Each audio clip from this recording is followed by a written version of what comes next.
Good morning student, स्वागत है एक बार फिर से आपका संभव के डिजिटल प्लेटफॉर्म के ऊपर। मैं सोनू कुमार। स्टूडेंट, आज की जो बातें रहेगी हमारी वो है यूनिट नंबर सेकंड के टॉपिक के ऊपर। यानी कि यूनिट नंबर सेकंड में हमने फर्स्ट लेक्चर में हमारा यहां पर फोकस था कि यूनिट नंबर से सबसे ज्यादा कौन से क्वेश्चन पूछे जाते हैं, कहां पर कौन सा क्वेश्चन बार बार रिपीट होता है। तो ध्यान रखना, हमने यहां पर बातें की थी हमारे क्वेश्चन नंबर फर्स्ट के अंदर, जिसमें हमने देखा था कि हमारे पास पूछा जाता है ज्यादातर क्वेश्चन वो होता है ट्रांसक्रिप्शन के ऊपर।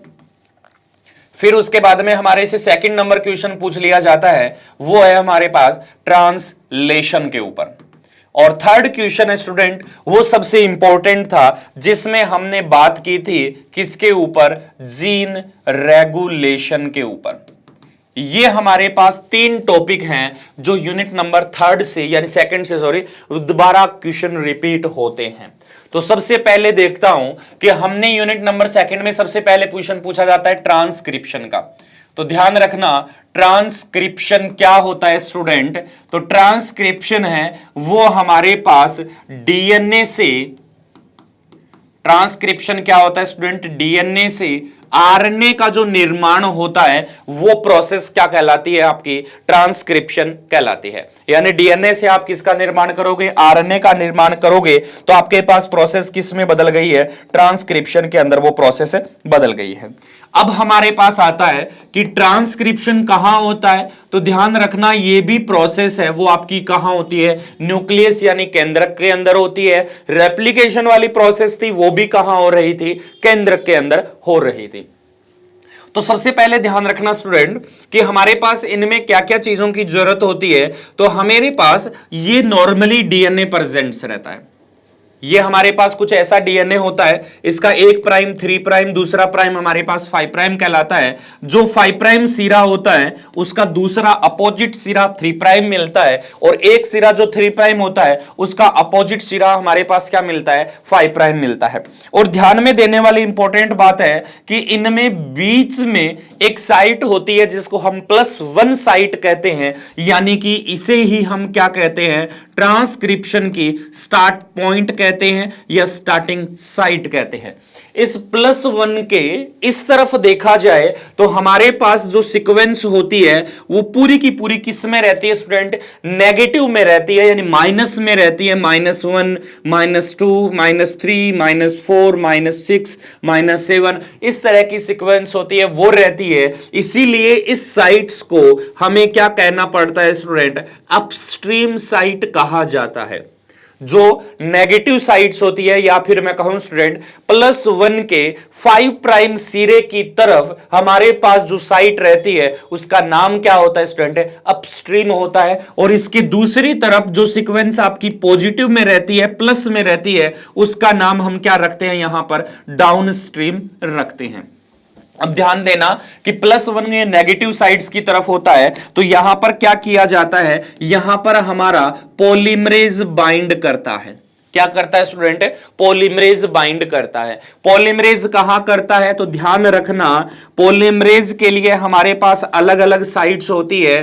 पॉलीमरेज हमेशा ही -20 से लेकर -40 के बीच में बाइंड करता है, जिसे हमारे पास क्या कहा जाता है, यहां पर प्रमोटर साइट कहा जाता है। और यही प्रमोटर साइट्स के ऊपर आपका क्या होगा स्टूडेंट, पॉलीमरेज बाइंड करेगा। और जब पॉलीमरेज बाइंड कर लेगा, और प्रोकैरियोटिक यूकैरियोटिक सेल्स की बात करूं तो वहां पर हमारे पास पॉलीमरेज अलग होगा। जैसे प्रोकैरियोटिक का पूछ लिया जाए तो ध्यान रखना, पॉलीमरेज होता है वो कुछ स्ट्रक्चर्स के रूप में प्रेजेंट रहता है। इसके साथ साथ यहां पर हमारे पास 5 सब यूनिट होती है, उनके द्वारा मिलकर बना हुआ होता है।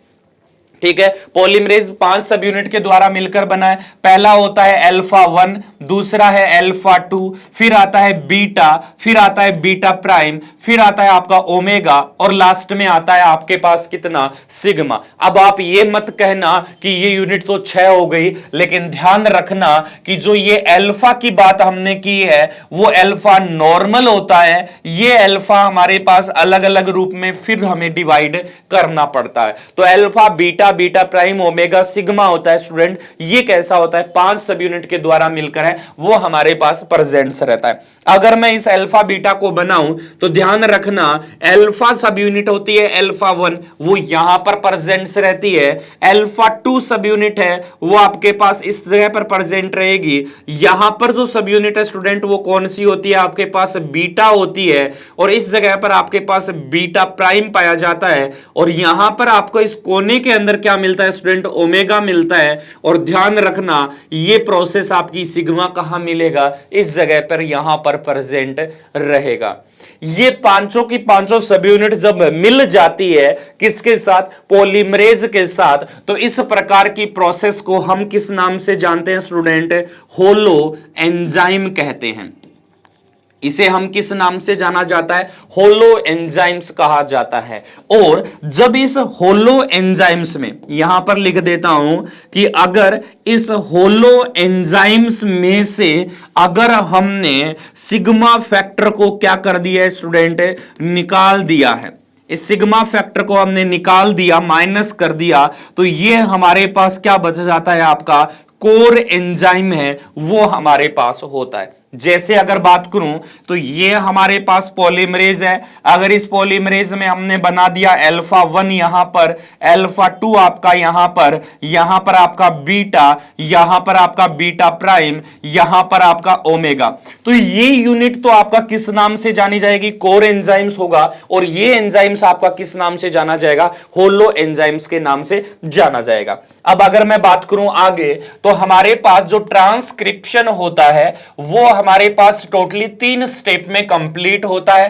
पहला स्टेप होता है वो आपके पास इनिशिएशन का होता है, दूसरा स्टेप होता है वो हमारे पास कौन सा होता है स्टूडेंट, इलोंगेशन का होता है, और थर्ड स्टेप होता है वो हमारे पास कौन सा होता है स्टूडेंट, यहां पर टर्मिनेशन होता है। तो इनिशिएशन, इलोंगेशन और टर्मिनेशन, यही 3 स्टेप है जो रेप्लिकेशन करवाते हैं, यही 3 स्टेप है जिसमें ट्रांसक्रिप्शन होगा, यही 3 स्टेप है जिसमें क्या होगा, आपका ट्रांसलेशन होगा। ध्यान रखना, सबसे पहले मैं बात कर लेता हूं यहां पर इनिशिएशन प्रोसेस की।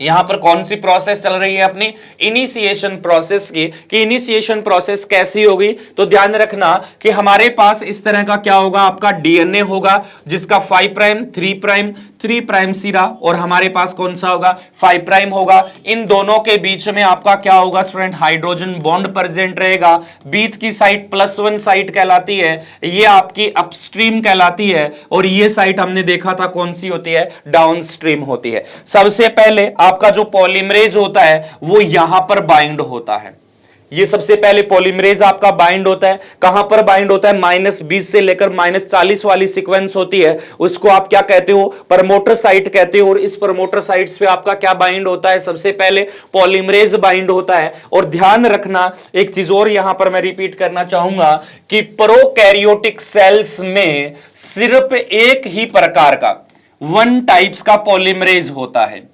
कितना होता है, 1 टाइप का पॉलीमरेज होता है वो पाया जाता है। 1 टाइप का पॉलीमरेज का मतलब आरएनए पॉलीमरेज ही होगा, एक सिंगल टाइप का, जो क्या करता है, आपका आरएनए का फॉर्मेशन करता है। किसका फॉर्मेशन करता है स्टूडेंट, यहां पर आरएनए का निर्माण है वो करता है, यानी कि आरएनए का निर्माण। अब आपको पता होगा आरएनए 3 टाइप्स का होता है, आरआरएनए की बात कर लूं, एमआरएनए की बात कर लूं, चाहे मैं टीआरएनए की बात कर लूं, ये तीनों प्रकार का आरएनए है वो कौन बनाता है, आपका सिर्फ सिंगल टाइप का पॉलीमरेज होता है वो बनाता है। और वो कहां पर प्रेजेंट रहता है, आपका प्रोकैरियोटिक सेल्स में। लेकिन मैं अगर यूकैरियोटिक में बात करूं तो यूकैरियोटिक में 3 टाइप के क्या होते हैं, आपके पास आरएनए पॉलीमरेज होते हैं। स्टूडेंट ध्यान रखना 3 टाइप के आरएनए पॉलीमरेज, कौन कौन से आरएनए पॉलीमरेज, तो ध्यान रखना आरएनए पॉलीमरेज फर्स्ट, सेकंड और कौन सा, थर्ड। ये तीनों टाइप्स के आरएनए पॉलीमरेज, फर्स्ट वाला आपका आरआरएनए का निर्माण करता है, सेकंड वाला आपका एमआरएनए का निर्माण करता है, थर्ड वाला आपका किसका निर्माण करता है स्टूडेंट, टीआरएनए का। तो ये तीनों पॉलीमरेज यूकैरियोटिक में 3 अलग अलग प्रकार के पॉलीमरेज बनाते हैं, लेकिन यूप्रोकैरियोटिक सेल्स में एक ही ही प्रकार का आरएनए है वो क्या करता है, आपके तीनों प्रकार के आरएनए का निर्माण करता है। इस चीज को ध्यान रखना, इसीलिए ध्यान रखिएगा कि हमने यहां पर सिर्फ एक लिखा है, क्या होता है हमारे पास, आरएनए पॉलीमरेज होता है। अगर आपको कह दिया जाए यूकैरियोटिक सेल्स में, तो ध्यान रखना यूकैरियोटिक सेल्स में आरएनए पॉलीमरेज होता है वो कैसा होता है, आपके पास तीन टाइप का RNA polymerase, first, second, third, और हमेशा ही किसको लोगे यहां पर, सेकंड पॉलीमरेज को लोगे। वो हम डिस्कस आगे की तरफ करेंगे, पहले प्रोकैरियोटिक को समझ लेते हैं। तो पॉलीमरेज यहां पर बाइंड हो गया। अब जैसे ही यहां पर पॉलीमरेज बाइंड हुआ है, तो पॉलीमरेज के जैसे ही बाइंड होने के कारण यहां पर सबसे पहली यूनिट आपकी अल्फा 1 बाइंड होती है, इस जगह पर आपकी अल्फा 2 होती है, जो नीचे वाला स्टैंड होता है वहां पर बीटा होता है, और यहां पर आपके पास बीटा प्राइम होगा, यहां पर आपके पास ओमेगा होगा, और इस पॉलीमरेज के जस्ट अपर साइड यानी सरफेस के ऊपर क्या होगा, सिग्मा होगा। तो ध्यान रखना, जैसे ही प्रमोटर साइड्स पर आपका पॉलीमरेज बाइंड होता है स्टूडेंट, पॉलीमरेज बाइंड होने के साथ ही आरएनए पॉलीमरेज अब किस में बदल चुका है, होलो एंजाइम्स में कन्वर्ट हो चुका है। अब होलो एंजाइम्स का काम है कि ये क्या करता है, आपका आगे की तरफ रन करेगा, कहां से, अपस्ट्रीम साइड से किस तरफ जाएगा, डाउनस्ट्रीम साइड की तरफ जाएगा। अब जैसे ही डाउनस्ट्रीम साइड्स की तरफ ये जाता है, तो हमें क्या देखने को मिलता है कि जैसे ही ये पॉलीमरेज आपका कहां पहुंचता है, +1 साइड्स पर पहुंचता है। जैसे ये पॉलीमरेज यहां +1 साइट्स पर पहुंचेगा, तो इसमें सारे के सारे पॉलीमरेज जो सब यूनिट्स होती है अल्फा 1 बीटा बीटा प्राइम वाली, ये क्या कर देती है, अपना फंक्शन करना स्टार्ट कर देती है। अपना फंक्शन करना कैसे स्टार्ट कर देती है, किस तरह का फंक्शन करती है, तो ध्यान में रखना, अपना फंक्शन इसे स्टार्ट करती है क्योंकि +1 पे जैसे ही वो जाएगी सीक्वेंस, जाते ही हमारे पास क्या हो जाएगा, +1 से डीएनए आपका क्या हो जाएगा, ओपन होना स्टार्ट कर देगा। यानी कि हमारे पास जो स्ट्रक्चर बनेगी वो किस तरह की बनेगी कि डीएनए है वो आपका क्या हो जाएगा, ओपन हो जाएगा। तो ध्यान ये रखना कि जब डीएनए क्लोज होता है तो इस प्रकार के कॉम्प्लेक्स को हम क्या कहते हैं, क्लोज बाइनरी कॉम्प्लेक्स कहा जाता है। ध्यान रखिएगा स्टूडेंट, इस प्रकार के कॉम्प्लेक्स को हम क्या कहते हैं, क्लोज बाइनरी कॉम्प्लेक्स कहते हैं। क्लोज मतलब है कि इसका जो 5 प्राइम 3 प्राइम या 3 प्राइम और 5 प्राइम सीरा होता है वो एकदम आपस में हाइड्रोजन बॉन्ड प्रेजेंट है, लेकिन जैसे ही आपके पास हाइड्रोजन बॉन्ड से ब्रेक टूटा, हेलिकेज एंजाइम ने हाइड्रोजन बॉन्ड को ब्रेक किया, तो ये किस में बदल जाता है, आपका ओपन बाइनरी कॉम्प्लेक्स में ये क्या हो जाता है, चेंज हो जाता है। ध्यान रखना, किस में चेंज हो जाएगा, ओपन बाइनरी कॉम्प्लेक्स में चेंज हो जाएगा। अब ओपन बाइनरी कॉम्प्लेक्स वाली प्रोसेस कैसी होगी कि आपको यह ध्यान में रखना है कि जिस स्टैंड से आपको आरएनए का निर्माण करना है, ध्यान रखना, मैं यहां पे वो प्रोसेस को ले रहा हूं दोबारा, कि जिस स्टैंड पे आपको आरएनए का निर्माण करना है, जैसे ये रहा हमारे पास वो स्टैंड, अगर इस स्टैंड को आपसे लेकर इसको आरएनए का निर्माण करना है तो ये स्टैंड आपका हमेशा ही क्या कहलाएगा, टेम्पलेट स्टैंड कहलाएगा। और ऊपर वाला स्टैंड होता है वो हमेशा ही किस नाम से जाना जाता है, नॉन टेम्पलेट के नाम से जाना जाता है। ध्यान रखना, किस नाम से जाना जाएगा, टेम्पलेट और नॉन टेम्पलेट। जो स्टैंड टेम्पलेट होगा उसको हम किस नाम से जाना जाएगा, एंटीसेंस स्टैंड के नाम से भी जाना जाता है। ध्यान रखना, इसको क्या कहते हैं, एंटीसेंस स्टैंड कहते हैं। और इसी भाग को हम क्या कहते हैं, नॉन कोडिंग स्टैंड के नाम से भी हम इसको जानते हैं। लेकिन जो टेम्पलेट स्टैंड होता है उसको हम किस नाम से जानते हैं, यहां पर सेंस स्टैंड भी कह सकते हैं, और सेंस स्टैंड के साथ साथ इस स्टैंड को हम क्या कहते हैं, कोडिंग स्टैंड के नाम से भी जाना जाता है। तो ध्यान रखना, टेम्पलेट स्टैंड वही होगा जिस स्टैंड से हमारे पास क्या होगा, आरएनए का निर्माण होगा। अब यहां पर जो हमारी प्रोसेस चल रही है वहां देखना कि हमने आरएनए का निर्माण करने के लिए, मान लीजिए मैंने इस स्टैंड का प्रयोग किया, तो ये नीचे वाला स्टैंड हमारे लिए क्या होगा, टेम्पलेट स्टैंड होगा।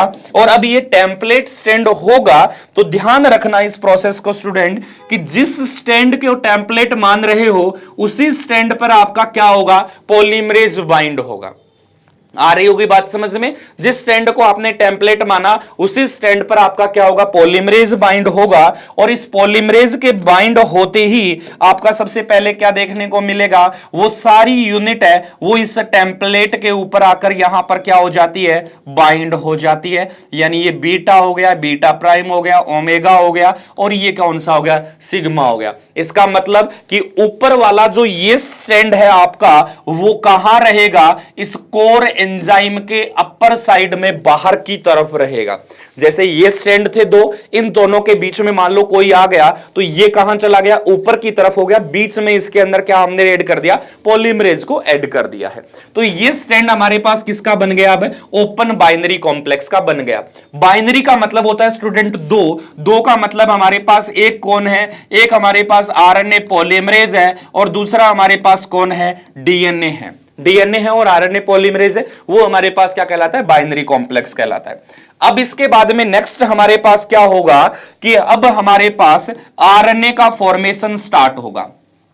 कैसे होगा कि जो ये ओपन लाइक स्ट्रक्चर हमारे पास यहां पर बन रही है, जो ओपन लाइक स्ट्रक्चर है वो हमारे पास, जैसे मान लीजिए यहां पर इस तरह की स्ट्रक्चर है वो यहां बनी है, तो बनने के साथ ही अब यहां पर मान के चलिए ये हमारा पॉलीमरेज एंजाइम्स था और इस पॉलीमरेज एंजाइम्स में अनेक प्रकार के एंजाइम्स थे, वो आपके कुछ इस तरह के यहां पर प्रेजेंट थे, अल्फा 2, बीटा, अल्फा 1, यहां पर आपका बीटा प्राइम, यहां पर आपका ओमेगा और ये प्रोसेस सिग्मा, और बीच में ध्यान रखना Mg2+ आयंस है वो यहां पर क्या होता है, प्रेजेंट रहता है। अब यहां से आपको क्या देखने को मिलेगा स्टूडेंट्स कि यहां से आपका आरएनए का निर्माण होगा, वो इस तरह से क्या हो जाएगा, स्टार्ट हो जाएगा।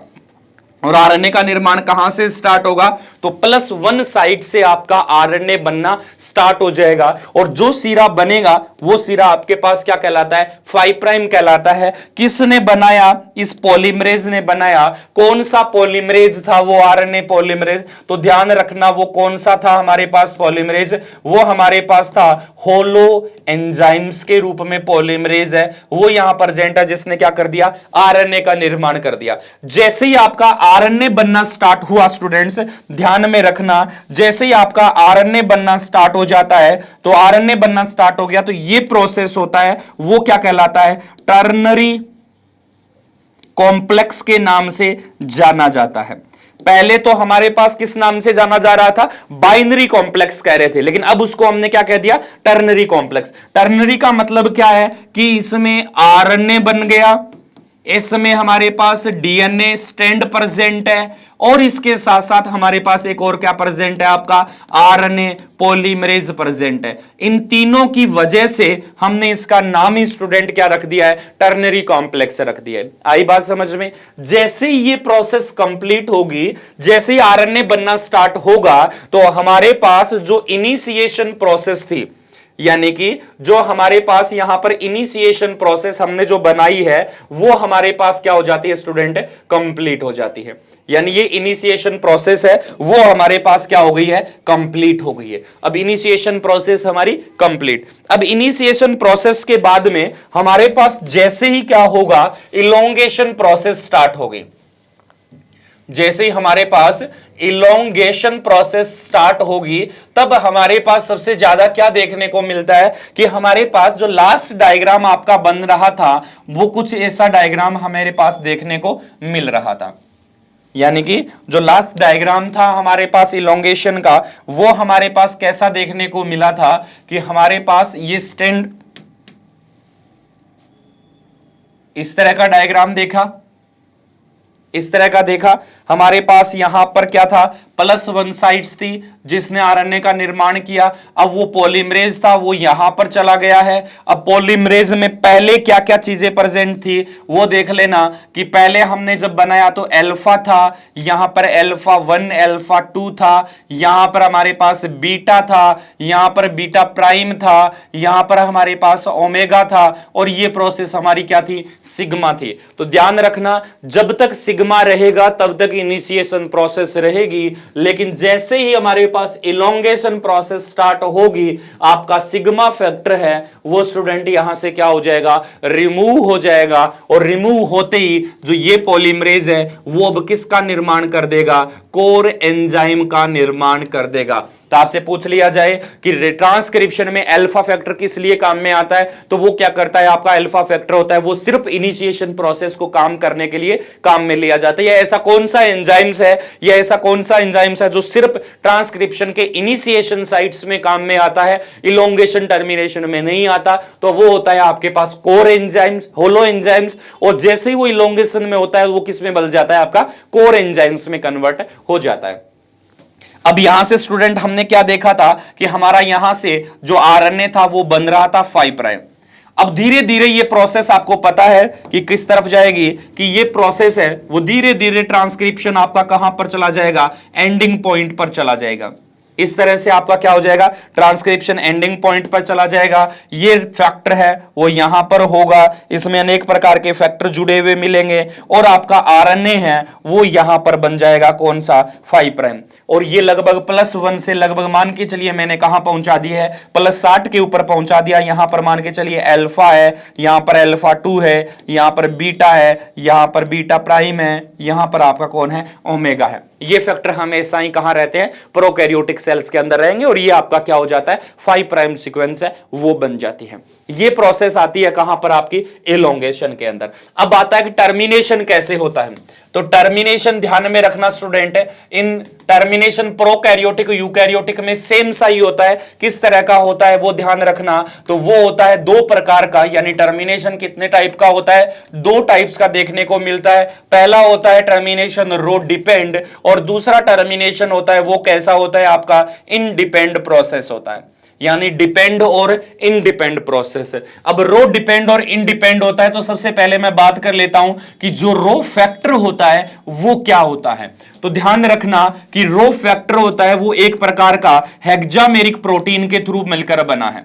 किस प्रकार का मिलकर बना है, हेक्सामेरिक प्रोटीन होता है जो क्या करता है, एटीपी को यूज करता है, और ये क्या करता है, डीएनए और आरएनए कॉम्प्लेक्स को, डीएनए आरएनए कॉम्प्लेक्स को क्या करेगा, आपका ब्रेक करने का काम है वो करेगा। एक टर्मिनल एन टर्मिनल होता है, दूसरा टर्मिनल इसमें कैसा होता है, सी टर्मिनल होता है। अगर मैं इसकी स्ट्रक्चर बनाऊं रो फैक्टर की, तो यहां पर देखना रो फैक्टर हमारे पास कैसा होगा स्टूडेंट, तो हेक्सामेरिक प्रोटीन है, यानी 6 प्रोटीन के द्वारा मिलकर आपका कौन बना होता है, यहां पे ये कॉम्प्लेक्स होता है वो आपका कुछ इस तरह से मिलकर बना होता है। तो ध्यान रखना यहां पर लगभग आपकी 6 प्रोटीन के थ्रू मिलकर क्या बना है, रो फैक्टर बना है, यानी पूरी 6 प्रोटीन है। इसके साथ कुछ यहां पर इसका क्या होता है, इस तरह से टेल रीजन्स होता है। ये टर्मिनल है वो आपका कौन सा कहलाता है, एन टर्मिनल कहलाता है, या फिर आप इसको ये भी बोल सकते हो कि ये हेड पार्ट होता है, ये आपका क्या होता है, टेल पार्ट होता है, जिसको आप क्या कहते हो यहां पर, सी टर्मिनल के नाम से है वो यहां पर जाना जाता है। ये हेक्सामेरिक प्रोटीन कुछ इस तरह से काम करती है, यानी कि ये आपका क्या हो गया, हेक्सामेरिक प्रोटीन हो गया, राउंड 6 शेप का हो गया, ये नीचे इसके टेल है, ये एनर्जी को यूज करेंगे, इस तरह से घूमेंगे। कैसे काम करते हैं, तो ध्यान रखना कि आपके पास, हमारे पास इस तरह का क्या था, प्रोसेस थी, यानी कि आपका डीएनए जो था वो मान के चलिए यहां पर ओपन हो रखा था, आपका आरएनए बन गया, यहां पर वो पॉलीमरेज है, और इसी पॉलीमरेज के अंदर से क्या हो रखा है, आपका ये आरएनए निकल रखा है। तो सबसे पहले रो डिपेंड की बात करता हूं, तो रो डिपेंड में क्या होगा, ये रो डिपेंड वाला फैक्टर है वो क्या करेगा, इस आरएनए के ऊपर इस तरह से बाइंड होगा, और बाइंड होकर यहां पहुंचेगा। कहां पहुंचेगा, जहां से आरएनए और डीएनए के बीच में क्या हो रखा है स्टूडेंट, ये बॉन्ड बन रखा है। ध्यान रखना इस बॉन्ड के अंदर ये पहुंचेगा, और ये बॉन्ड में पहुंचने के बाद, यानी ये घूमता हुआ यहां पर घूम रहा है, ये घूमते घूमते घूमते घूमते कहां पहुंच जाएगा, अब आपकी स्ट्रक्चर्स के रूप में देखें तो हमारे पास ये पहुंच जाएगा आपका यहां पर, टोटल यहां पर बात कर लेता हूं कि ये जैसे ही यहां पर घूमा एनर्जी को यूज करेगा और एनर्जी को यूज करने के बाद में जो आपका आरएनए होगा वो भाग तो क्या हो जाएगा, अलग हो जाएगा। और अलग होने के बाद डीएनए पॉलीमरेज अलग और आरएनए भी आपका अलग, और डीएनए वापस से किसका फॉर्मेशन कर लेगा, क्लोज कॉम्प्लेक्स का। यानी ये आपका क्या हो गया, आरएनए का अलग हो गया, ये पॉलीमरेज था वो आपका अलग हो गया, और ये डीएनए स्ट्रैंड है उसने क्या कर लिया, वापस से आपका हाइड्रोजन बॉन्ड का निर्माण था वो कर लिया। यानी कि जो हमारे पास डबल स्ट्रैंड डीएनए देखने को मिल रहा है वो हमारे पास यहां पर क्या होगा, इसका फॉर्मेशन हो गया है। ठीक है, तो ये हमारे पास किसका फॉर्मेशन कर लिया हमने, यानी कि ये हमारे पास कुछ इस तरह का डीएनए है वो आपका वापस से मिल जाता है, आरएनए आगे अलग मिल गया, पॉलीमरेज अलग हो गया, यानी ये हमने देख लिया अपना क्या, ट्रांसक्रिप्शन। इसी तरह का स्टूडेंट्स आता है हमारे पास रो इंडिपेंड के ऊपर। किसके ऊपर आता है, रो इंडिपेंड के ऊपर है, वो आपका क्या होगा, ट्रांसक्रिप्शन होगा। वो रो इंडिपेंड में ट्रांसक्रिप्शन कैसे होगा स्टूडेंट, ध्यान देना कि यहां पर आपका मान के चलिए कि ट्रांसक्रिप्शन चल रहा था और लास्ट में आपका यहां पर क्या होना चाहिए, टर्मिनेशन होना चाहिए। टर्मिनेशन होना चाहिए तो सबसे पहले तो इसके ऊपर जो फैक्टर थे पॉलीमरेज के वो हमने लगा रखे हैं, और यहां से आपका क्या हुआ कि इस तरह से आपका 5 प्राइम सिरा आरएनए का था वो बन रहा है। लेकिन यहां पर हम बात करें रो इंडिपेंड में, तो रो इंडिपेंड में सबसे पहले क्या देखने को मिलेगा कि जो आपका ये आरएनए बना है उसमें इस तरह का मॉडिफिकेशन होगा कि वो कैसे बना लेगा, ये क्या कर लेगा कि यहां पर कुछ सीक्वेंस, जैसे मैं कहूं ये हमारे पास पहले क्या था, आरएनए था, इसमें जैसे मान के चलिए कि हमारे पास यहां पर कैसी हुई, जीसी रिच सीक्वेंस बनी। क्या बनी, जीसी यानी ग्वानिन साइटोसिन ज्यादा आया, और ग्वानिन साइटोसिन ज्यादा आया तो यहां पर हमारे पास क्या प्रेजेंट है स्टूडेंट, ग्वानिन प्रेजेंट है, यहां साइटोसिन है, तो उनके बीच में क्या हो गया, हाइड्रोजन बॉन्ड बन गया। इसी तरह से यहां पर साइटोसिन आया, यहां पर मान लीजिए इसके सामने ग्वानिन आ गया तो उनके बीच में हाइड्रोजन बॉन्ड बन गया, तो ये हो गई हमारी जीसी रिच सीक्वेंस। जैसे जीसी रिच सीक्वेंस बनती है उसको हम कहते हैं हेयर पिन लाइक स्ट्रक्चर। किसका फॉर्मेशन हो गया, हेयर पिन लाइक स्ट्रक्चर का। हेयर पिन यानी जो बालों में डाली जाती है, कैसी होती है आपको पता होगा कि इस तरह की स्ट्रक्चर होती है, वो यहां पर प्रेजेंट रहती है। ठीक है, क्यों, क्योंकि यहां से वो क्या होती है, एकदम जैसे पास होती है तो उनके बीच में क्या होता है, जल्दी से बॉन्डिंग बन जाती है, और यहां पर सिरा क्या होता है आपका, थोड़ा सा खुला हुआ रहता है, तो यहां पर आपके पास क्या होगा, वो सिरा खुला हुआ, कोई भी बॉन्डिंग नहीं होगी, लेकिन बीच में यहां पर क्या हो जाएगी आपकी जीसी रिच सीक्वेंस होने के कारण बॉन्डिंग बन जाएगी, उसको हमने कह दिया हेयर पिन लाइक स्ट्रक्चर। और जैसे ही स्ट्रक्चर में क्या हुआ, आपका हेयर पिन लाइक स्ट्रक्चर बनी, बनते ही क्या हो जाएगा, जो आपका आरएनए पॉलीमरेज है, कौन सा पॉलीमरेज, आरएनए पॉलीमरेज है, उस पॉलीमरेज में क्या होगा स्टूडेंट, यहां पर मॉडिफिकेशन होगा। ध्यान रखना क्या होगा, मॉडिफिकेशन होगा, और मॉडिफिकेशन होने से आपका आरएनए है या फिर कहूं जो आरएनए पॉलीमरेज है वो आपके क्या हो जाएंगे, आरएनए पॉलीमरेज, या फिर कहूं जो डीएनए स्ट्रैंड है वो डीएनए स्ट्रैंड भी आपके क्या हो जाएंगे, अलग हो जाएंगे। यानी किसकी वजह से हुए, आरएनए पॉलीमरेज में मॉडिफिकेशन हुआ। क्यों हुआ, क्योंकि हेयर पिन लाइक स्ट्रक्चर बनी, और हेयर पिन लाइक स्ट्रक्चर बनने के कारण उसमें मॉडिफिकेशन हो गया, और मॉडिफिकेशन होने के कारण हमारे पास क्या होगा, डीएनए आरएनए अलग हो गया। तो हमने दोनों चीजें देख ली।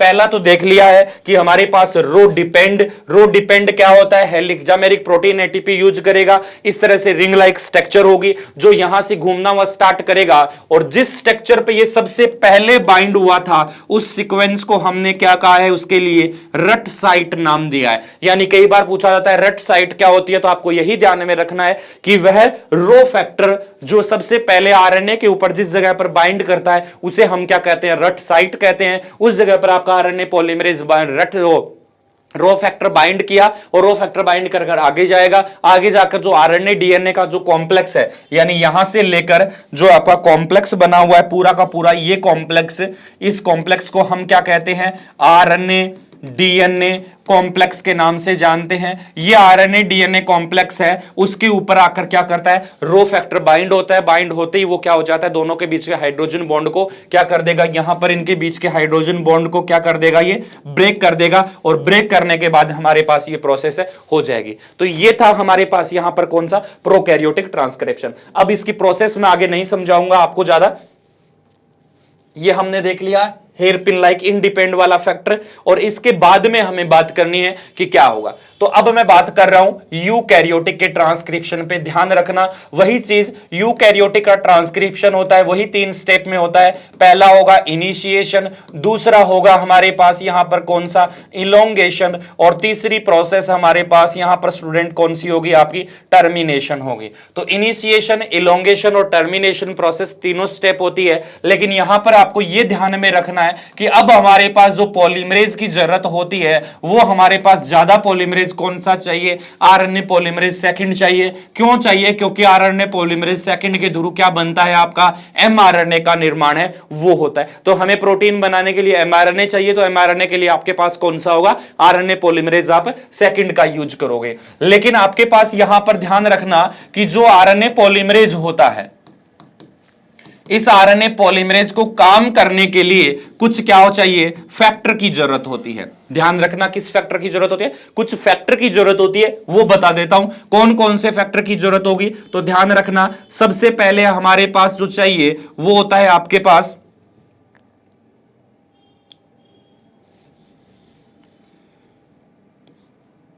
ट्रांसक्रिप्शन फैक्टर सेकंड ए, फिर transcription factor second B, transcription factor second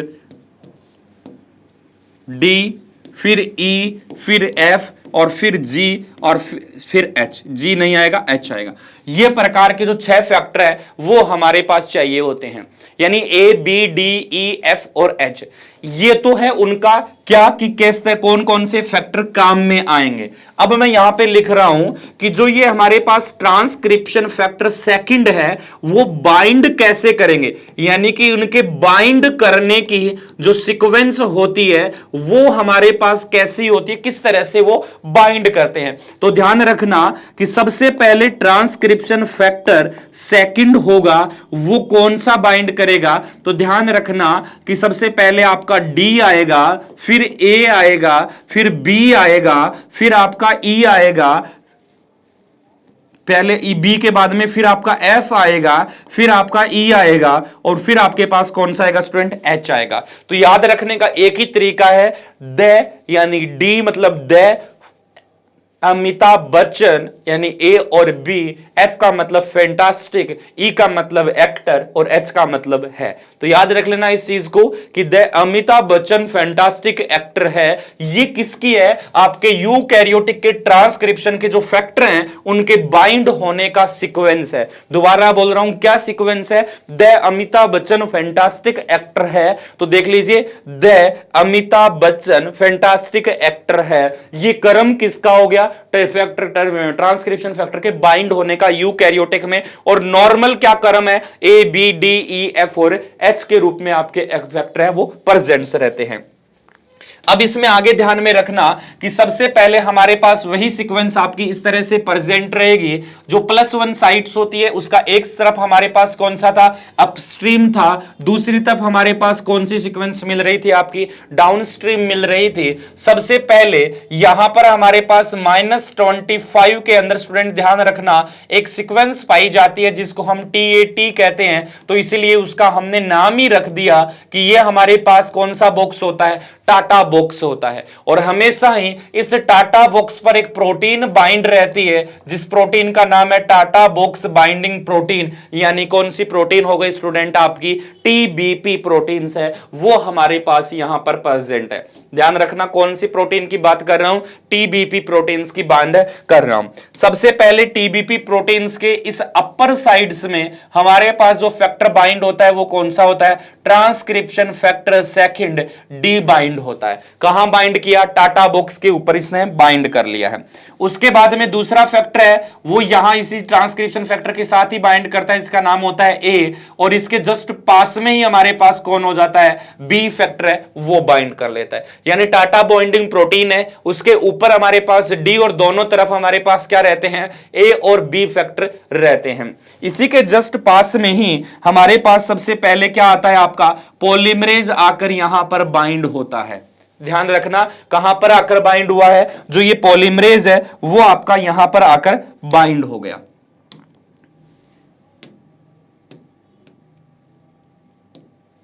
ये पॉलीमरेज था, वो इस टाटा बॉक्स के ऊपर आकर यहां पर क्या होगा, बाइंड हो गया। लेकिन ध्यान रख लेना स्टूडेंट, एक सबसे इंपॉर्टेंट चीज है कि ये जो पॉलीमरेज होता है उसके ऊपर एक टेल निकली हुई होती है। यूकैरियोटिक सेल में हमने अभी तक कोई भी टेल का फॉर्मेशन है वो हमने नहीं किया, लेकिन यहां पर क्या होता है स्टूडेंट, प्रोकैरियोटिक सेल्स के अंदर एक टेल पाई जाती है।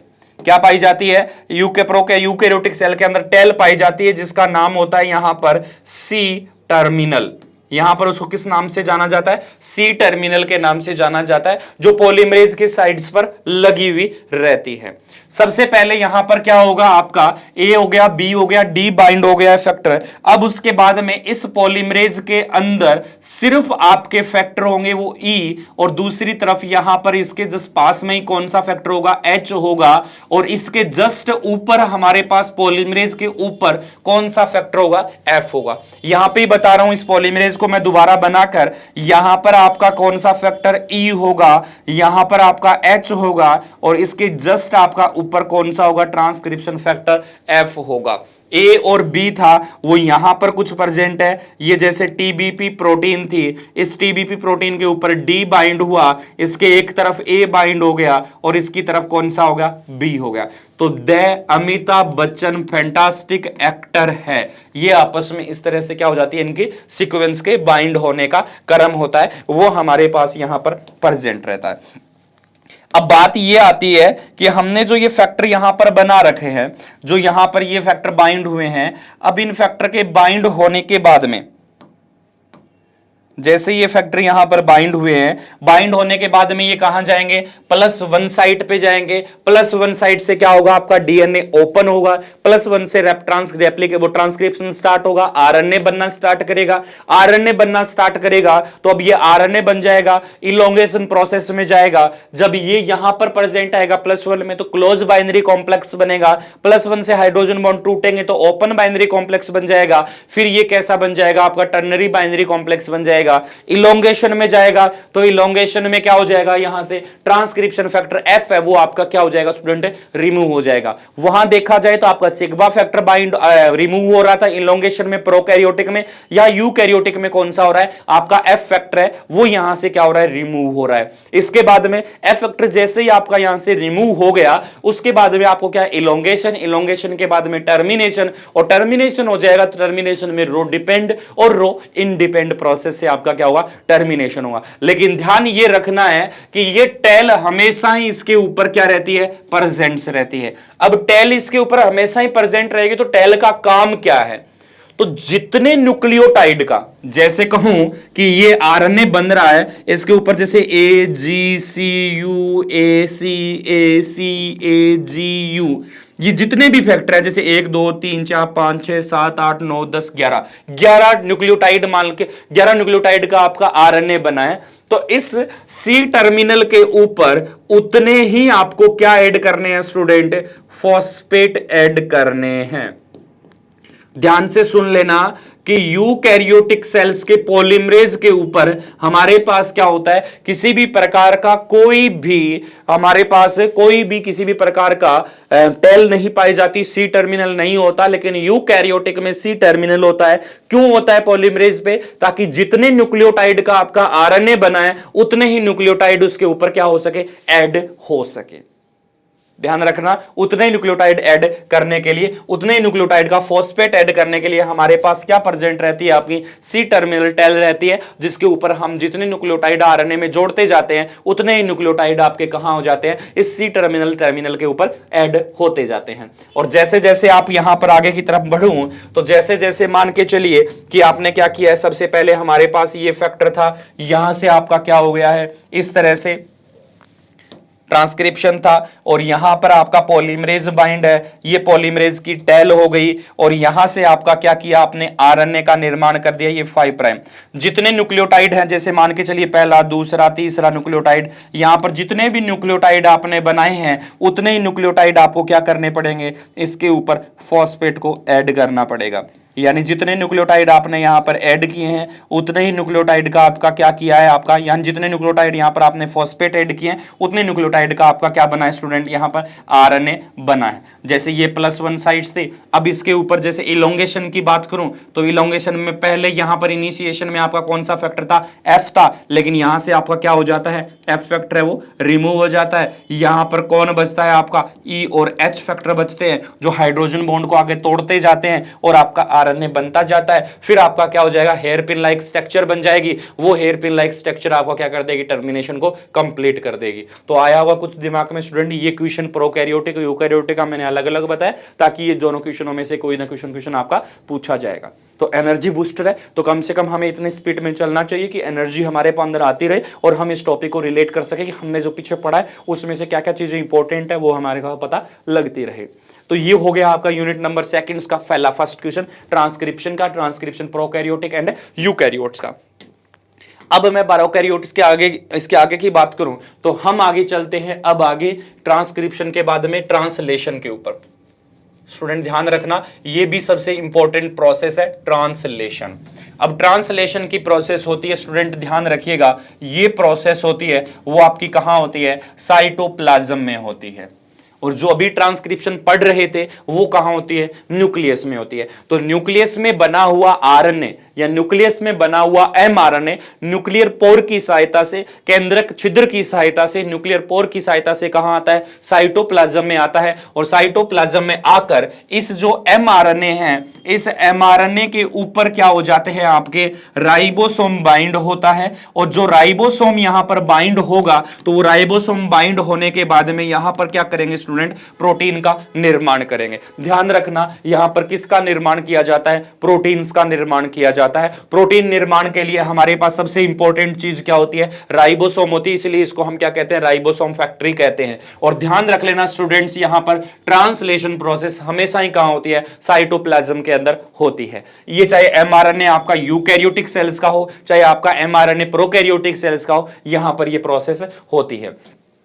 अब सबसे पहले बात कर लेते हैं कि हमारा हमने क्या किया, एमआरएनए ये सिरा हमारे पास 5 प्राइम सिरा होता है, ये प्राइम हमारे पास कौन सा होता है, 3 प्राइम सिरा होता है। सबसे पहले बात कर लूं स्टूडेंट्स, ध्यान रखना कि हमारे पास इससे पहले कुछ चीजें और है उसको समझिएगा कि हमारे पास जब एमआरएनए बना है इसके ऊपर सीक्वेंस कैसी होती है, AGC AC ACT टी नहीं होगा, सॉरी यहां पर आपकी बार आरएनए की बात करें तो हमारे पास कौन सी सीक्वेंस होगी आपकी, प्रोटीन की UACAUACACUAAC इस तरह की सीक्वेंस प्रेजेंट रहती है नॉर्मली न्यूक्लियोटाइड की बात करें तो। अब यहां पर स्टूडेंट्स हमारे पास क्या देखने को मिलता है आपको कि यहां पर हमें जेनेटिक कोड्स देखने को मिलता है। यानी न्यूक्लियोटाइड बन गया, न्यूक्लियोटाइड को हम तीनों न्यूक्लियोटाइड को एक साथ ऐड करेंगे तो ये हमारे पास 3 न्यूक्लियोटाइड एक साथ ऐड होकर आपको किसको कंट्रोल करने का काम करते हैं, टोटल जेनेटिक कोड को कंट्रोल करने का काम है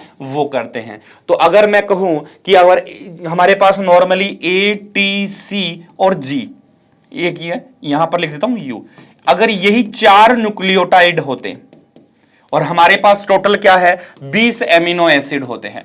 पहले अभी हमारे पास कितने हैं, टोटल 22 एमिनो एसिड है, लेकिन जब इसको डिस्कवर किया गया तब की बात कर रहा हूं, तब हमारे पास लगभग 20 एमिनो एसिड थे। तो मान के चलिए अगर हम एक न्यूक्लियोटाइड का एक जेनेटिक कोड मानते तो यही था कि हमारे पास क्या ये 4 ही न्यूक्लियोटाइड बार बार रिपीट होते जाते और कितने 20 एमिनो एसिड को कंट्रोल नहीं कर पाते। इसीलिए जेनेटिक कोड था वो कितने का किया गया, 3-3 का जेनेटिक कोड किया गया ताकि ये 3-3 न्यूक्लियोटाइड आपस में मिलकर क्या कर देते हैं, इस तरह से लगभग 64 कॉम्बिनेशन का फॉर्मेशन करते हैं। और ये 64 कॉम्बिनेशन है वो किसका कर लेते हैं, आपका 22 या फिर कहूं अब पहले की बात करूं तो 20 एमिनो एसिड को क्या कर सकते थे, कंट्रोल कर सकते थे, जिसमें एक आपका जेनेटिक कोड और मिलता है। ध्यान रखना स्टूडेंट AUG ये जेनेटिक कोड हमेशा ही आपका क्या रहेगा, स्टार्टिंग कोडोन रहेगा।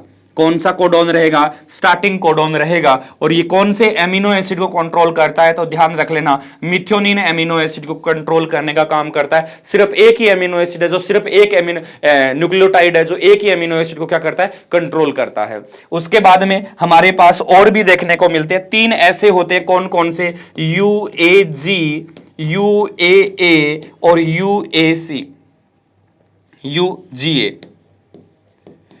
ये 3 न्यूक्लियोटाइड ऐसे हैं जो क्या होते हैं, आपके स्टॉप कोडॉन होते हैं। अगर ये तीनों न्यूक्लियोटाइड कहीं पर भी आ जाए तो प्रोसेस आपकी क्या हो जाएगी स्टूडेंट, स्टॉप हो जाएगी। तो ध्यान रख लेना कि स्टार्ट करने के लिए आपके पास कौन काम में आएगा, AUG होना चाहिए, और रोकने के लिए आपके पास कौन से कोडॉन होने चाहिए, ये तीनों जेनेटिक कोडॉन है वो होने चाहिए। जब ये तीनों जेनेटिक कोडॉन हो जाएंगे तो आपकी प्रोसेस है वो क्या हो जाएगी, यहां पर रुक जाएगी। अब स्टार्ट करता हूं, आगे की तरफ चलते हैं कि हमारे पास कैसी प्रोसेस होती है। तो इस तरह का हमारा mRNA होता है जिस पर मान के चलिए ACA UAC CAG AUG CAC ACA UAC UAA, इस तरह का मान के चलिए मैंने अपने हिसाब से लिया, एक जेनेटिक कोडॉन प्रेजेंट है। तो हमें देखने को मिला कि जो स्टार्टिंग कोडॉन है वो यहां पर प्रेजेंट है AUG वाला, इससे पहले वाली सीक्वेंस है वो हमारे पास ये है। तो ध्यान रखना, इससे पहले अगर मैं बात कर रहा हूं यहां पर, अगर मैं बात कर रहा हूं यहां पर किसकी, प्रोकैरियोटिक सेल्स की, तो आपको यही ध्यान रखना है प्रोकैरियोटिक सेल में एक साइट होती है जिसको हम जानते हैं राइबोसोम बाइंडिंग साइट।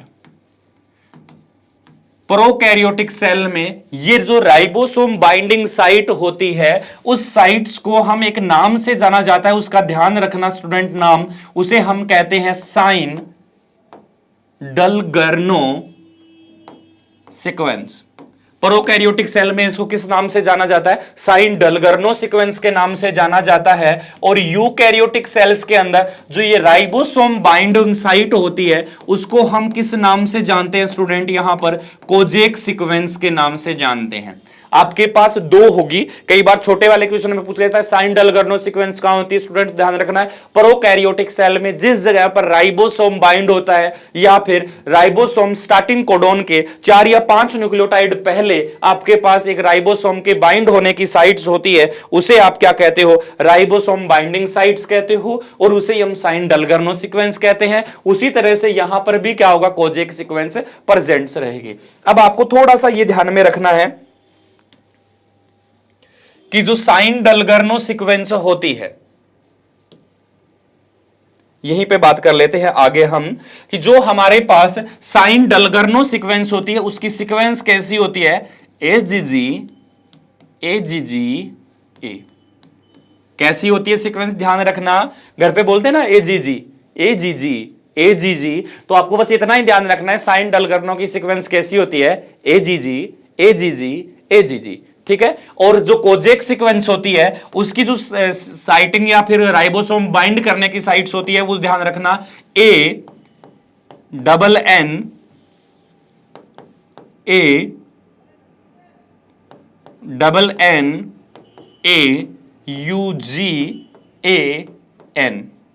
ये सीक्वेंस हमारे पास प्रेजेंट रहती है। अब यहां पे ही लिख देता हूं कि N का मतलब क्या है, एनी फोर,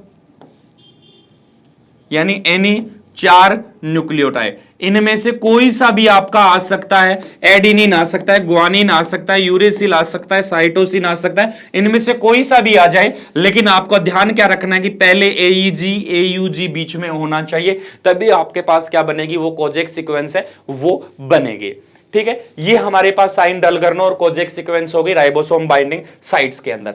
अब मैं आगे बात करता हूं कि हमारे पास मान के चलिए कि आपके पास क्या था, इस तरह से हमारे पास राइबोसोम था, उसका 5 प्राइम सिरा, इसका 3 प्राइम सिरा, इसमें कुछ भी सीक्वेंस थी, जैसे मैं लिख देता हूं AGG AGG, कौन C sequence, AGG AGG A, फिर यहां पर CAA, फिर मैं यहां लिख देता हूं AUG CAC GAC CAU CAU और CAG, इस तरह का मैंने न्यूक्लियोटाइड की सीक्वेंस है वो लिख दी है। अब हमें पता चल रहा है साफ तौर से कि हमारा स्टार्टिंग कोडोन कहां है, ये रहा, और ये देखिए एजीजी सीक्वेंस वाला है। ये हमारे पास कौन सा है, राइबोसोम बाइंडिंग साइट है। और यहां पर देखिए CAG, ये भी कैसा है आपका एक बार स्टॉप कोडोन के रूप में यहां पर प्रेजेंट है।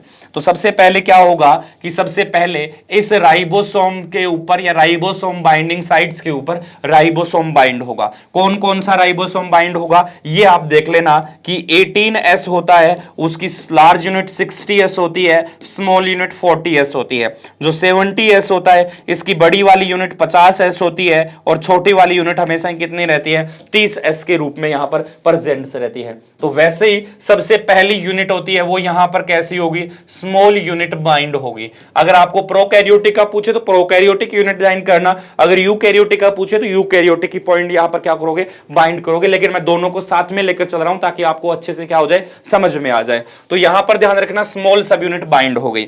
अब स्मॉल सब यूनिट जैसे ही यहां पर बाइंड होती है स्टूडेंट, तो ध्यान आपको यह रखना है कि स्मॉल सब यूनिट में 3 साइट होती है। कौन कौन सी, EP, और कौन सी साइट होती है, A साइट। E साइट्स का मतलब स्टूडेंट यहां पर लिख देता हूं कि E साइट्स का मतलब होता है हमेशा ही एग्जिट करना। P साइट्स का मतलब होता है हमेशा यहां पर क्या करना, पेप्टाइड बॉन्ड का फॉर्मेशन करना। और ध्यान रखना A साइट्स का मतलब होता है यहां पर किसी भी प्रकार का क्या हुआ है, एडिशन हुआ है या एडिशनल न्यूक्लियोटाइड, ऐड करना किसी भी न्यूक्लियोटाइड का। तो हमारे पास 3 साइट्स स्टूडेंट, E, P और A साइट्स। यहां पर हमारे पास राइबोसोम की स्मॉल सब यूनिट क्या हो गई है, आपकी बाइंड हो गई है। और इसके बाद में जैसे ही स्मॉल सब यूनिट बाइंड हो जाती है, होने के बाद में हमारा जो राइबोसोम है वो कहां चला जाता है, इस तरह से राइबोसोम अपने स्टार्टिंग कोडोन की तरफ चला जाता है। AUG, ACA, यही लिख रहा हूं मैं, AGG। अब राइबोसोम्स था वो कहां आ चुका है स्टूडेंट, ध्यान दीजिएगा। अब आपका राइबोसोम्स था वो इस तरह से इस जगह पर आ गया, EP और A पर। हर साइट्स पर ध्यान रखना, ये E साइट्स है, इस पे एक जेनेटिक कोडोन होना चाहिए, P साइट पर एक जेनेटिक कोडोन होना चाहिए, और A साइट्स पर कैसा होना चाहिए, एक जेनेटिक कोडोन होना चाहिए। जैसे ही A साइट्स पर आपका जेनेटिक कोडोन आता है स्टूडेंट, उसी टाइम क्या होता है, आपके कुछ इनिशिएशन फैक्टर फर्स्ट, सेकंड और थर्ड वो क्या हो जाते हैं, एक्टिव हो जाते हैं। ध्यान रखना, फर्स्ट सेकंड थर्ड क्या हो गए, आपके एक्टिव हो गए। और जो फर्स्ट वाला होता है वो हमेशा ही आकर कहां बाइंड कर देता है, ए साइट्स के ऊपर आकर बाइंड करता है, इनिशिएशन फैक्टर फर्स्ट। और थर्ड होता है वो हमेशा ही कहां पर, इनिशिएशन फैक्टर थर्ड कहां करता है, ई साइट्स पे बाइंड करता है। अब आपके पास खाली कौन सी साइट है, पी साइट्स आपकी ओपन है, और इनिशिएशन फैक्टर सेकंड का आना क्या होता है, बाकी होता है।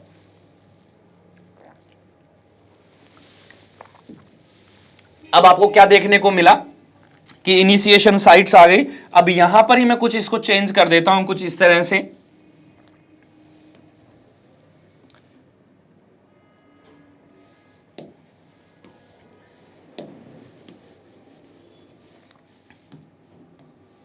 कि हमारे पास ये फैक्टर आकर बाइंड हो गए।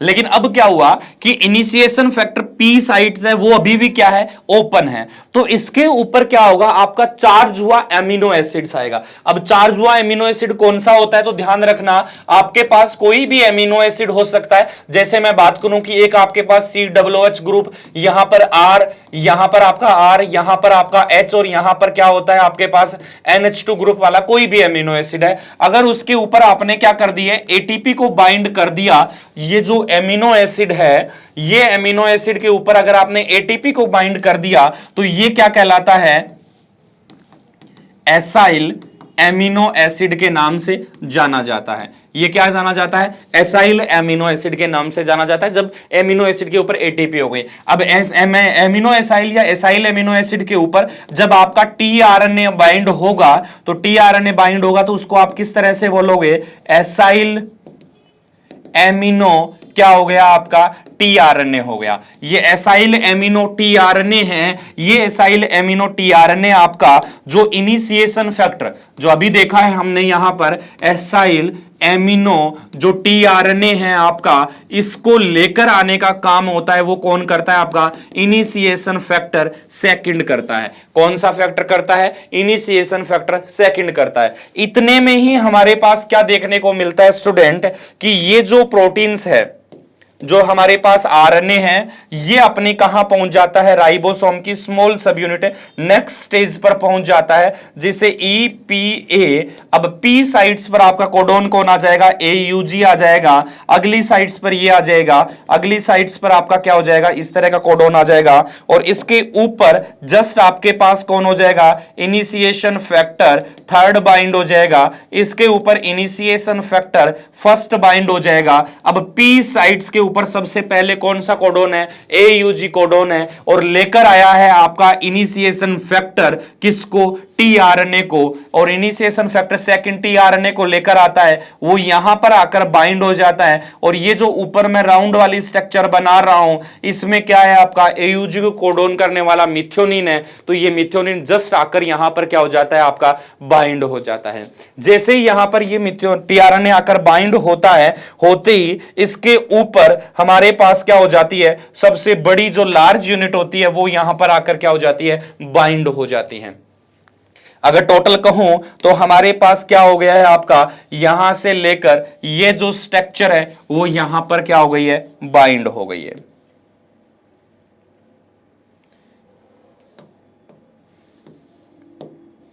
ये स्ट्रक्चर थी वो हमारे पास क्या हो गई स्टूडेंट, यहां पर बाइंड हो गई है। या टोटल कहूं तो हमने यहां पर क्या कर लिया है, लार्ज सब यूनिट को बाइंड कर लिया है इस जगह के ऊपर, और ये यहां पर इस तरह का स्मॉल सब यूनिट था। अब लार्ज सब यूनिट बाइंड हो गई, स्मॉल सब यूनिट बाइंड हो गई, तो अब इसके तुरंत बाद में हमारे पास क्या किया जाएगा स्टूडेंट, यहां से आपका इनिशिएशन फैक्टर फर्स्ट और थर्ड होता है वो क्या हो जाता है, रिमूव हो जाता है। सेकंड, फर्स्ट और थर्ड रिमूव हो जाएगा। तो रिमूव होने के बाद में आपके पास इस तरह से राइबोसोम रहेगा, ये स्मॉल सब यूनिट रहेगी, ये आपकी लार्ज सब यूनिट रहेगी, ये पी और ए साइट्स रहेगी, और पी और ए साइट्स पर सबसे पहले आने वाला एमिनो एसिड होगा वो इस तरह से बाइंड होगा।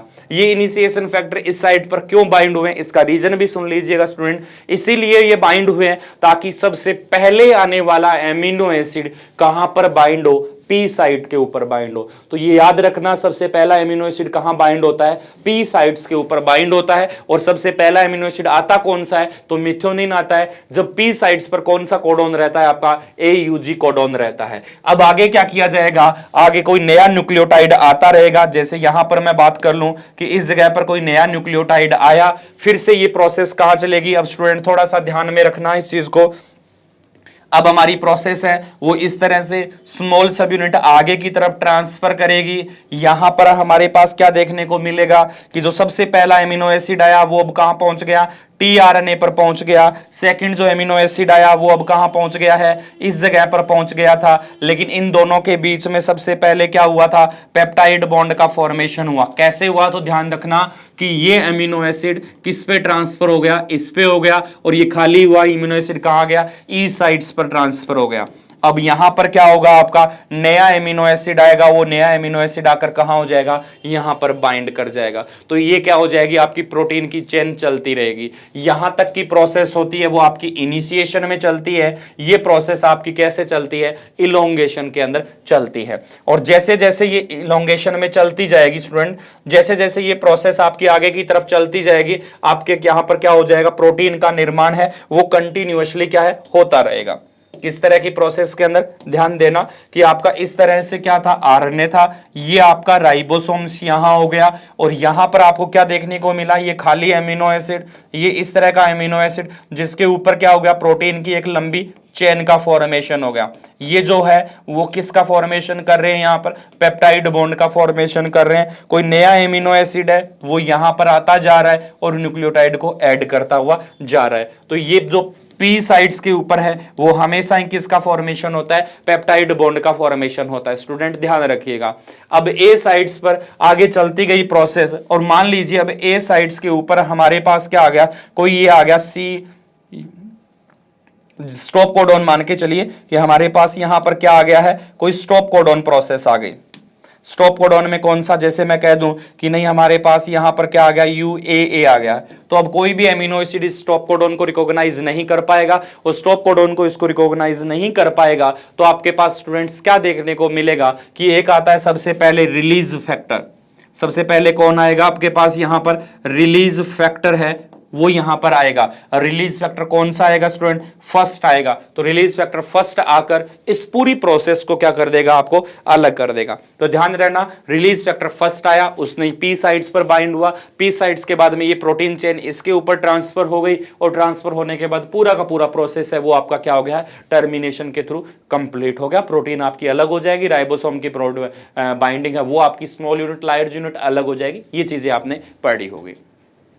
इस तरह से आपका क्या हो गया स्टूडेंट, ये यूनिट नंबर सेकंड का दूसरा क्वेश्चन आपका ट्रांसलेशन था, वो आपका क्या हो गया, कंप्लीट हो गया। तो ध्यान रखना, ट्रांसलेशन प्रोसेस में सबसे इंपॉर्टेंट चीज कि राइबोसोम कहां होता है, साइन डलगर्नो कोजेक सीक्वेंस कहां कहां कौन कौन सी होती है, किस तरह से कौन सी साइट्स होती है, कौन सा एमिनो एसिड सबसे पहले आता है, कौन सा जेनेटिक कोडोन होता है वो स्टॉप कोडोन के रूप में काम करता है, सबसे पहले कहां आएगा, कौन सी साइट्स के ऊपर आएगा। और एक चीज और ध्यान में रख लेना, थोड़ी सी बातें हैं कि सबसे पहले आने वाला, सबसे फर्स्ट टाइम आने वाला जो एमिनो एसिड होता है, वो एमिनो एसिड होता है वो प्रोकैरियोटिक सेल में, उसको हम क्या बोलते हैं, फॉर्मेलेटेड, या सीधा ही लिख दीजिए फॉर्मेलेटेड, उसको क्या बोला जाता है, मिथ्योनिन बोला जाता है। और यूकैरियोटिक सेल्स में उसको सिर्फ हम क्या बोलते हैं, यहां पर मिथ्योनिन के नाम से जाना जाता है। ये चीज ध्यान में रखना कि प्रोकैरियोटिक में सबसे पहले आने वाला एमिनो एसिड कौन सा होता है, फॉर्मेलेटेड मिथ्योनिन होता है, यानी फॉर्मेलेटेड होगा, उसके ऊपर अलग से ग्रुप लगा हुआ मिलेगा। यूकैरियोटिक सेल में सबसे पहले आने वाला एमिनो एसिड कौन सा होता है स्टूडेंट, मिथ्योनिन होता है। तो ये था आपका यूनिट नंबर सेकंड्स के कुछ इंपॉर्टेंट क्वेश्चन। अब लास्ट बचा है वो आता है आपके पास यहां पर, वो है जीन रेगुलेशन की प्रोसेस में, कि जीन रेगुलेशन यहां पर किस तरह से होता है, उसके ऊपर है वो हमें बात करनी है। उम्मीद कर रहा हूं स्टूडेंट यहां तक आपको प्रोसेस है वो सारी समझ में आ रही होगी। कौन सी बात कर रहा हूं मैं यहां पर, जीन रेगुलेशन के ऊपर बात कर रहा हूं कि जीन रेगुलेशन यहां पर कैसे होता है, किस तरह का पाया जाता है।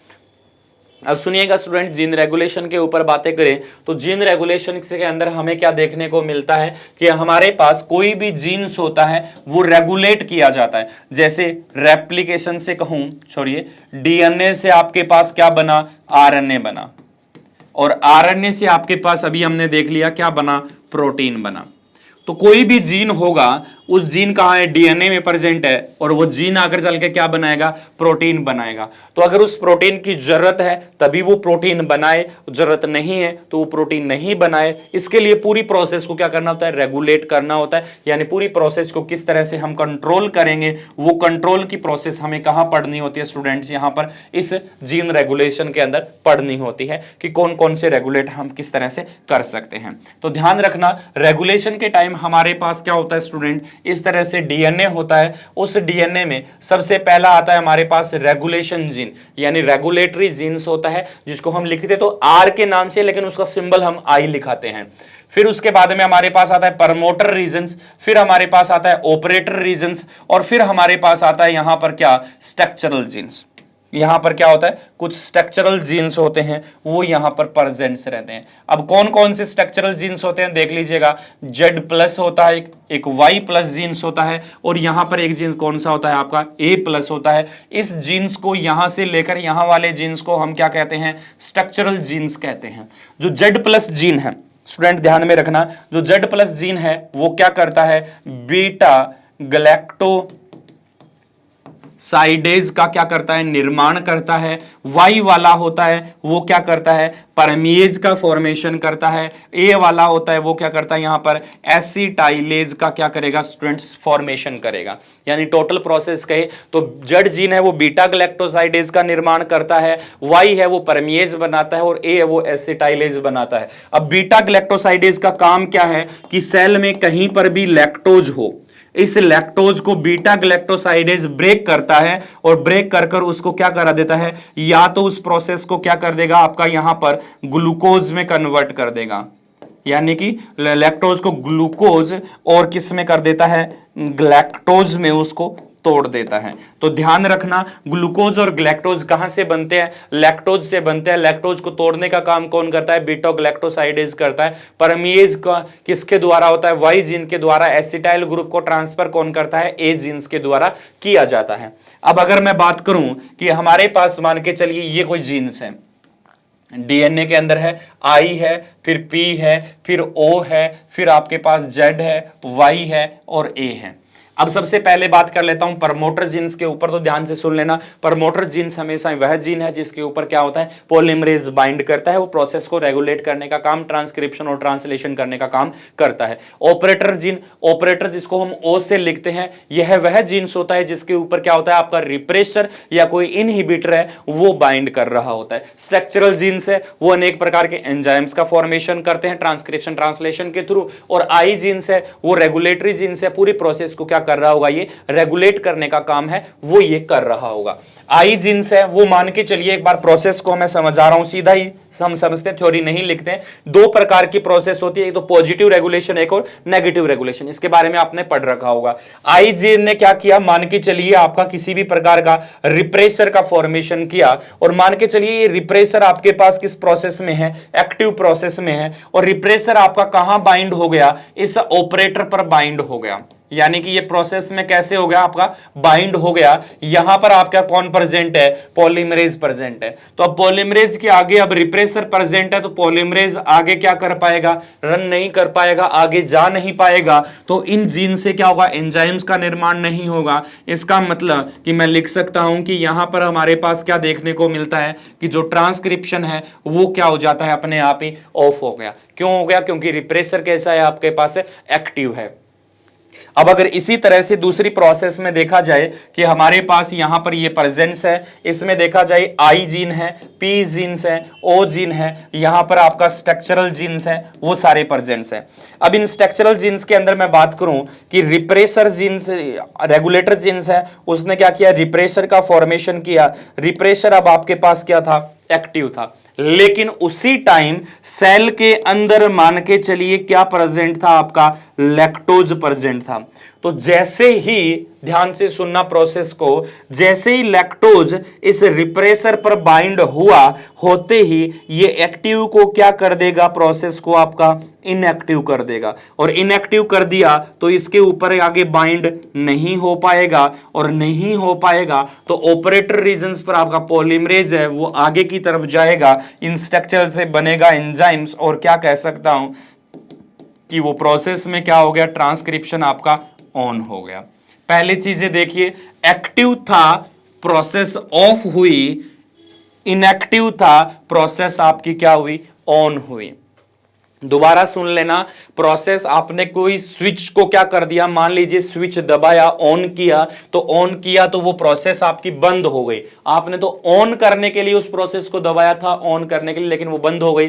तो ये किस प्रकार का रेगुलेशन कहलाता है? स्टूडेंट ध्यान रखना, नेगेटिव रेगुलेशन। नेगेटिव का मतलब आपका कंट्रोल आपके हाथ में नहीं। जो स्विच को ऑन करते हो तो जैसे आपको कहूं कि मैं आप कॉलिंग वाला बटन आता है, पहले मोबाइल था छोटा सा, उसमें क्या करता था? कीपैड वाले में आप ऐसे, कीपैड वाले में था तो यहां पर एक फोन उठाने के लिए था, यहां पर फोन कट करने के लिए बटन था, ध्यान में हो तो आप अगर मान लो उठाने वाला बटन दबा रहे हो और वो कॉल कट हो जाती है तो क्या कहते थे? नेगेटिव यार काम कर रहा है, मैं ये दबा रहा हूं तो ये हो रहा है। तो इस प्रोसेस को क्या हुआ? एक्टिव था, प्रोसेस ऑफ कर दिया, नेगेटिव रेगुलेशन। लेकिन ध्यान रखना, यहां पर एक्टिव था और प्रोसेस आपकी क्या हो गई? ऑन हो गई। तो ये प्रकार का किस प्रकार का रेगुलेशन हुआ? पॉजिटिव प्रकार का रेगुलेशन हुआ। ध्यान रखना, ये दो प्रकार के रेगुलेशन पूछे जाते हैं। पॉजिटिव और नेगेटिव रेगुलेशन किसे कहते हैं? तो पॉजिटिव रेगुलेशन वह है जब किसी प्रोसेस को आप ऑन करते हो तो वो प्रोसेस ऑन हो जाती है, तो पॉजिटिव रेगुलेशन। और जब किसी प्रोसेस को आप ऑन करते हो और वो प्रोसेस बंद हो जाती है तो उस प्रकार का क्या कहते हो आप? नेगेटिव रेगुलेशन कहते हो। नेगेटिव रेगुलेशन और पॉजिटिव रेगुलेशन में आपको कुछ इस तरह का एग्जाम्पल है, वो आपको क्या होता है यहां पर बताना होता है। उसके बाद में कुछ कंडीशन आती है, क्या कि जब सेल में, मान लीजिए कि जब सेल में लैक्टोज नहीं हो, तो यहां पर मैं सीधा ही बता रहा हूं, अगर सेल में लैक्टोज प्रेजेंट हो तो ध्यान रखना, चाहे आपका रिप्रेसर एक्टिव हो, चाहे आपका रिप्रेसर ध्यान रखना कैसा हो? इनएक्टिव हो, जब लैक्टोज प्रेजेंट है तो आपका क्या चलेगा स्टूडेंट? यहां पर ट्रांसक्रिप्शन जो होता है, किसकी बात कर रहा हूं मैं? ट्रांसक्रिप्शन की बात कर रहा हूं। वो ट्रांसक्रिप्शन हमेशा ही कैसा रहेगा आपका? ऑन रहेगा। कैसा रहेगा ट्रांसक्रिप्शन? यहां पर ध्यान रखना, ऑन रहेगा, वो रुकेगा नहीं। अगर इसी तरह से यहां पर मैं दूसरी बात करूं कि अगर मान के चलिए मैं लैक्टोज को क्या कर देता हूं, यहां पर एब्सेंट कर देता हूं, लैक्टोज एब्सेंट है, तो अब आपका ध्यान रखना है कि रिप्रेसर हमेशा ही कैसा रहेगा? एक्टिव रहेगा। और एक्टिव रहेगा तो आपका जो ट्रांसक्रिप्शन प्रोसेस है, यानी जीन को रेगुलेट करने वाला है ट्रांसक्रिप्शन प्रोसेस है, वो हमेशा ही कैसा हो जाएगा? ऑफ हो जाएगा। किसकी वजह से हुआ? लैक्टोज की वजह से हुआ। अगर लैक्टोज है तो ऑन, लैक्टोज एब्सेंट है तो ऑफ। अगर मान के चलिए लैक्टोज भी एब्सेंट है और रिप्रेसर आपका क्या हो गया है? इनएक्टिव हो गया है किसी अदर कारण से, तो इनएक्टिव हो गया है, तो अब यहां पर आपका ट्रांसक्रिप्शन होगा, वो आपको क्या देखने को मिलेगा स्टूडेंट्स? यहां पर ऑन देखने को मिलेगा। फर्स्ट कंडीशन हमने ले ली, सेकंड कंडीशन ले ली, अब थर्ड कंडीशन ले रहा हूं, सबसे इंपॉर्टेंट, ध्यान दे देना। लैक्टोज प्रेजेंट है, ध्यान रखना, सेल में लैक्टोज प्रेजेंट है। लैक्टोज प्रेजेंट है इसका मतलब एनर्जी है, यानी एटीपी है, वो क्या है? ज्यादा है। एनर्जी होगी क्योंकि लैक्टोज है, एनर्जी एटीपी ज्यादा है, इसका मतलब कि एएमपी आपके पास क्या है? कम है। आ रही है बात समझ में? एटीपी ज्यादा तो एएमपी कम। एएमपी कम कब होगी? लैक्टोज प्रेजेंट है, और इसके साथ लैक्टोज के साथ मान लीजिए मैंने ग्लूकोज के साथ मैंने मान लीजिए लैक्टोज भी क्या लिख दिया है? आपका प्रेजेंट लिख दिया है। अब आपको यह तो समझ में आ गया होगा कि लैक्टोज प्रेजेंट है इसका मतलब रिप्रेसर एक्टिव इनएक्टिव का मतलब ही नहीं है, वो तो हमेशा ही क्या रहेगा? रिप्रेसर इनएक्टिव रहेगा।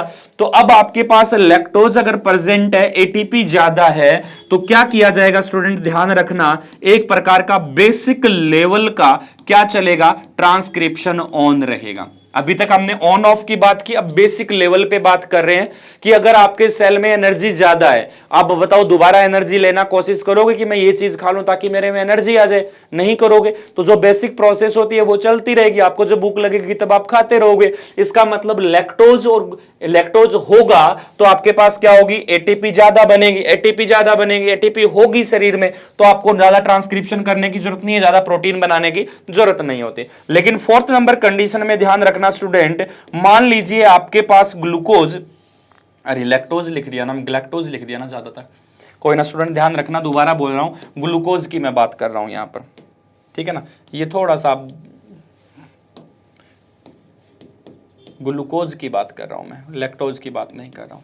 अब मान के चलिए मैंने यहां पर लिख दिया है आपका कि ग्लूकोज, ग्लूकोज है वो क्या है? एब्सेंट है। अब ग्लूकोज अगर एब्सेंट है इसका मतलब एटीपी यहां पर क्या हो गई? एनर्जी क्या हो गई?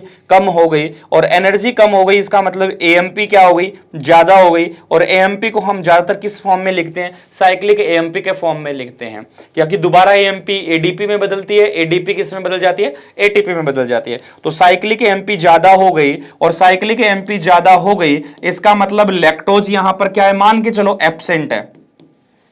पहली कंडीशन कि ये सारी है, लैक्टोज एब्सेंट है, तो आपका ट्रांसक्रिप्शन जो होगा, पहले प्रेजेंट की बात कर लेता हूं, जो ट्रांसक्रिप्शन जो होगा स्टूडेंट ध्यान रखना कैसा चलेगा? यहां पर आपका हाई लेवल का क्या होगा स्टूडेंट? ट्रांसक्रिप्शन चलेगा।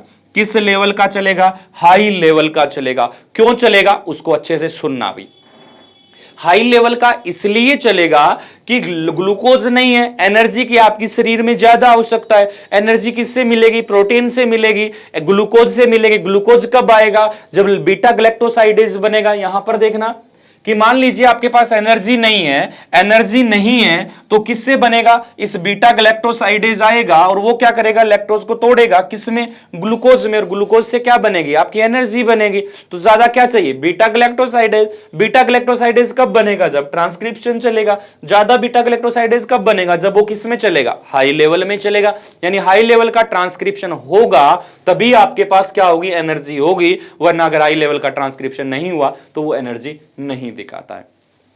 अगर मान के चलिए एक चीज यहां पे और देख लेता हूं मैं, कि मान के चलिए अगर मैं यहां पर लिख दूं कि नहीं लैक्टोज में क्या कर रहा हूं? यहां पर एब्सेंट कर रहा हूं। ये सारी चीजें कंडीशन तो सेम है, ये कंडीशन सेम है, लेकिन लैक्टोज मैंने एब्सेंट कर दिया तो लैक्टोज एब्सेंट होने के कारण पूरी प्रोसेस स्टूडेंट क्या हो जाएगी, ऑफ हो जाएगी। आई बात समझ में? यहां तक मैं उम्मीद कर रहा हूं कि हमने यूनिट नंबर सेकंड्स के जो ज्यादा 3 इंपॉर्टेंट क्वेश्चन थे जो ज्यादा पॉसिबल होते हैं पूछने के लिए, उनके ऊपर बात कर ली है। दोबारा ध्यान दे देना, पॉजिटिव नेगेटिव या जीन रेगुलेशन आपसे 100% पूछा जाएगा, ये मेरी 900 से 100% गारंटी है। और ध्यान रखना इन चीजों के ऊपर, ऐसी चीजें आप पूछ के आओ, लिख के आओगे तो आपके, मैं कह देता हूं कि 28 नंबर या 30 नंबर तो आपके मुट्ठी में है, आप कैसे भी उसको कब्जा कर सकते हो। आ रही होगी बात समझ में? ये था हमारा ट्रांसक्रिप्शन का लेवल, या ट्रांसक्रिप्शन ट्रांसलेशन हमारा नॉर्मल है, डीएनए से प्रोटीन जीन रेगुलेट करना, कि जीन को कैसे हम रेगुलेट कर सकते हैं।